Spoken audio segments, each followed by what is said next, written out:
From throwing shade at each other to going out for dinner together, the Kyrgios-Djokovic bromance has come a long way. But after Novak's triumph in Melbourne, the Aussie has praised the world number one even more. In fact, Nick thinks that Australia has created a monster in Djokovic. Oh, and he doesn't mean that in a bad way. Instead, he was essentially echoing what we've all been thinking ever since that Australian Open win. I mean, seriously, to ban the reigning champion from competing, only for him to come back a year later and claim the title. That's literally the stuff you read in fiction. And yet, the Serb has somehow turned it into reality. It was truly a full circle moment. Plus, he did it in such incredible fashion as he beat Tsitsipas in 3 straight sets. Like, you really can't get better than that. And guess what? His quote-unquote best friend, Nick Kyrgios, agrees as well. The Aussie was apparently watching the final from his couch and kept tweeting throughout the event. What's more, after having that "I told you so" moment, he asked everyone to soak it all in. After all, this was tennis royalty we were looking at.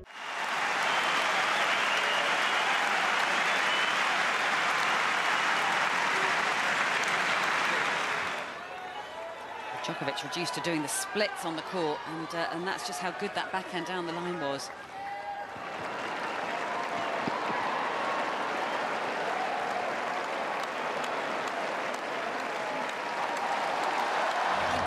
Out of the top 100 players. More than that. Can it be more than that? The point would have been good enough.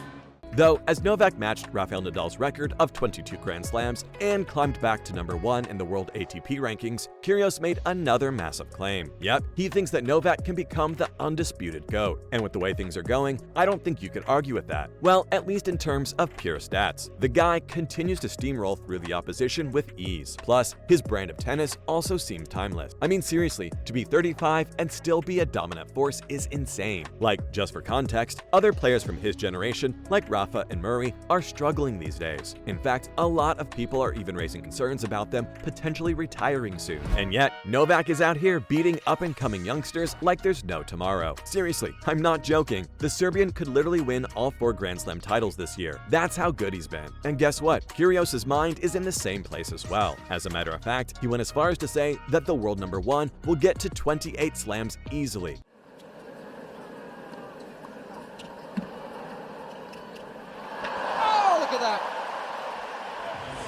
In the game, the work, hands down. Every single time I play. Look, I absolutely don't disagree with that. It's just that I think it's harder for Tsitsipas in these conditions. Djokovic, brilliance. Yeah, that's wild. Again though, he's got the ability and the fitness to pull it off. Not to mention, he's charged up after that vaccination saga and wants to make sure the world remembers him for all the right reasons. That being said, there is an argument to be made against him as far as being the GOAT is concerned. In fact, right after Kyrgios posted the 28 Grand Slams tweet, his replies were flooded with people criticizing his take. Why? Well, they think that Djokovic can't match the charisma of other tennis stars. Yeah, one reply even said that the Serbian could win 100 Grand Slams and still wouldn't be a wonderful person like Rafa and Roger. Oof, that's gotta hurt. But I guess in some ways, that's also true. After all, being the greatest isn't always about performing well on the court. You've gotta have a likable personality off the court as well.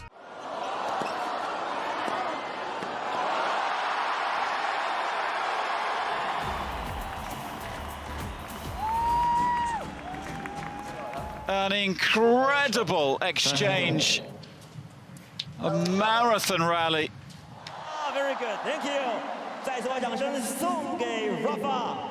他刚才说了，非常容易这3个字，说的也非常。 You could argue, however, that Novak hasn't really done anything egregious. I mean, he's just a normal dude and has made some mistakes here and there. Plus, even the whole controversy shouldn't have happened last year. Like, he wasn't the only player who was entering the country without being vaccinated. And there was some room for flexibility within the rules too. So it's not like he was deliberately trying to go against the law or anything like that either. It's just that he was extremely unlucky and got caught in the storm of controversy. That said, some fans really don't seem to like him. In fact, one Twitter user went as far as to say that Djokovic's other achievement is being the only tennis player who's more unlikable than Kyrgios. Yeah, savage burn. You gotta wonder though, is there even any truth to these sentiments? I mean, is Djokovic really overrated? Well, obviously not. In fact, the 35-year-old is definitely on track to be one of, if not the greatest of all time. Seriously, I don't understand where the whole Michael Jordan comparison comes from. Oh, and if you don't know what I'm talking about, basically...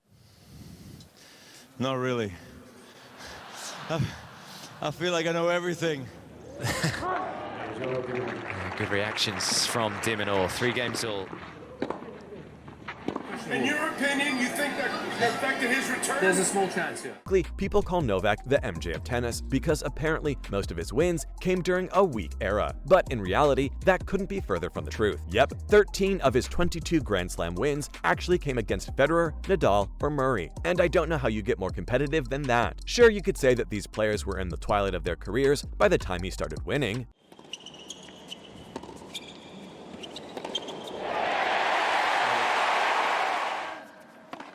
Oh.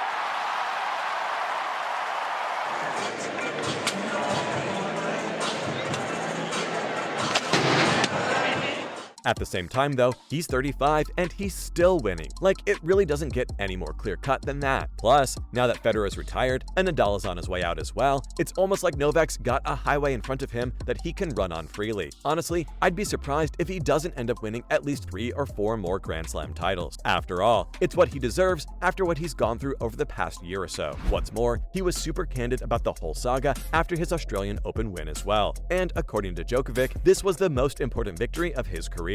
Now that's saying something, especially when you've got 21 other Grand Slam trophies in your display case. But obviously it's also understandable from his standpoint. The guy basically went through every single emotion within 2 weeks. Plus, just the amount of pressure he would have relieved coming back to the country after that whole saga. Yeah, I get it. In fact, he compared it to letting air out of a balloon, saying that finally letting go of that pressure is a feeling that he'll probably never forget. Besides, even though he gets a lot of stick on social media, the crowd in Melbourne was definitely on his side. I mean, he did a whole lap of honor with literally everyone applauding him. Oh, and that included Tsitsipas too, who was also full of praise for the 10-time Australian Open winner. That said, before he headed out of the Rod Laver Arena, Novak had one last thing to say for everyone who says he's got it easy. Yep, he told everyone just how hard he's worked for this. And again, he's right. Being 35 and performing at this level is no child's play. Though, according to him, while he works as hard as anyone else on the tour, he also tries to make smart decisions. After all, when it comes to training yourself both physically and mentally, there's no one-size-fits-all solution. Everyone's got to find their own path towards success. But if there's one thing that's common in every single top athlete in the world, it's that drive and hunger that keep pushing forward. And for Novak, when you finally get that taste of success that you've been working so hard for, then you just want more. That's what it means to be an elite pro. Honestly, it's been incredible to see the rise of Djokovic from public enemy number 1 to carrying that Norman Brook Challenge Cup. I mean, to not only soak in all that pressure and hate for an entire year, but to also step up on the big stage and prove to everyone that you're still the guy to beat. Yeah, I don't think it gets more impressive than that. And in the end, while Djokovic may not have a place in people's hearts anymore, you can't deny that he's still one of the greatest tennis players of all time. Alright, that's it for Kyrgios' thoughts on Djokovic and his Grand Slam win at the Australian Open. See you in the next one.